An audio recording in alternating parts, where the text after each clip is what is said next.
الحمد لله رب العالمين الرحمن الرحيم مالك يوم الدين إياك نعبد وإياك نستعين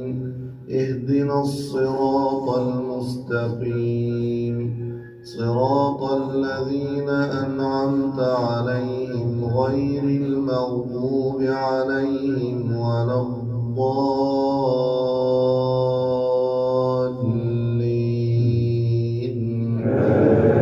آمين.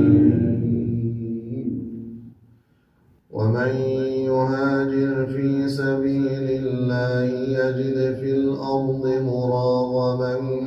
كثيرا وسعة ومن يخرج من بيته مهاجرا إلى الله ورسوله ثم يدركه الموت فقد وقع أجره على الله وكان الله غفورا رحيما. وإذا ضربتم في الأرض فليس عليكم جناح أن تقصروا من الصلاة إن خفتم أن يفتنكم الذين كفروا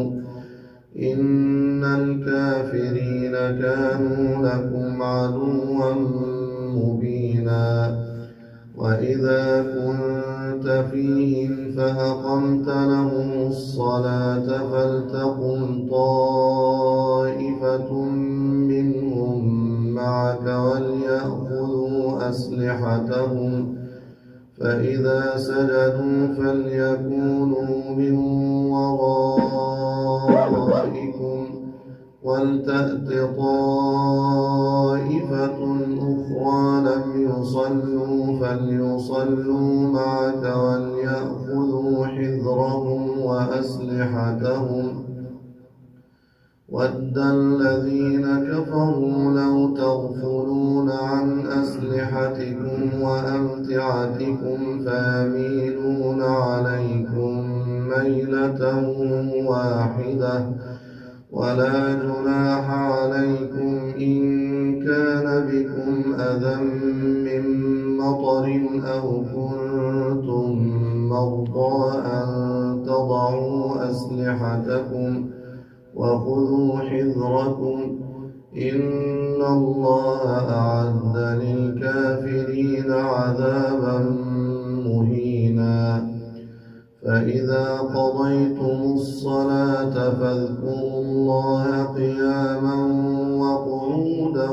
وعلى جنوبكم فإذا اطمأننتم فأقيموا الصلاة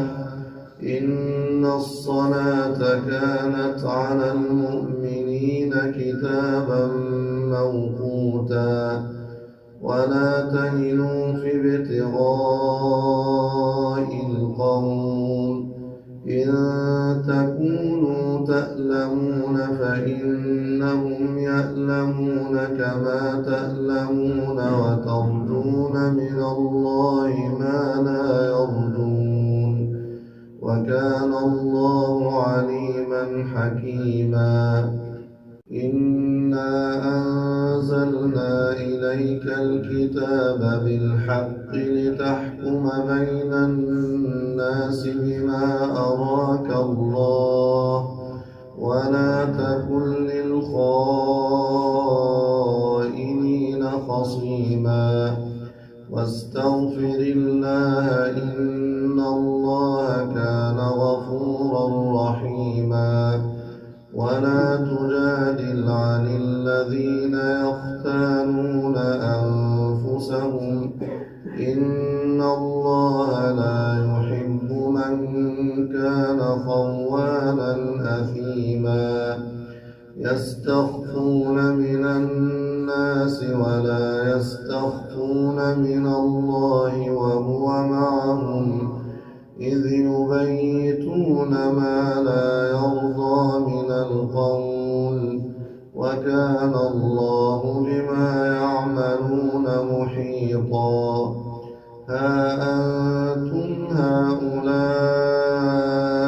جادلتم جادلتم عنهم في الحياة الدنيا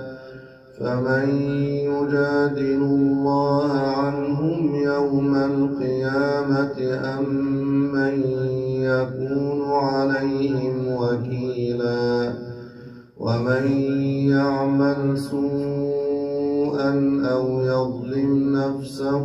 ثم يستغفر الله يجد الله غفورا رحيما ومن يكسب إثما فإنما يكسبه على نفسه وكان الله عليما حكيما ومن يكسب خطيئة أو إثما ثم يرم به بريئا فقد احتمل بهتانا وإثما مبينا ولولا فضل الله عليك ورحمته لهم طائفة منهم أن يضلوك وما يضلون إلا أنفسهم وما يضرونك من شيء وأنزل الله عليك الكتاب والحكمة وعلمك ما لم تكن تعلم وكان فضل الله عليك عظيما لا خير في كثير من نجواهم إلا من أمر بصدقة أو معروف أو إصلاح بين الناس ومن يفعل ذلك ابتغاء مرضات الله فسوف نؤتيه أجرا عظيما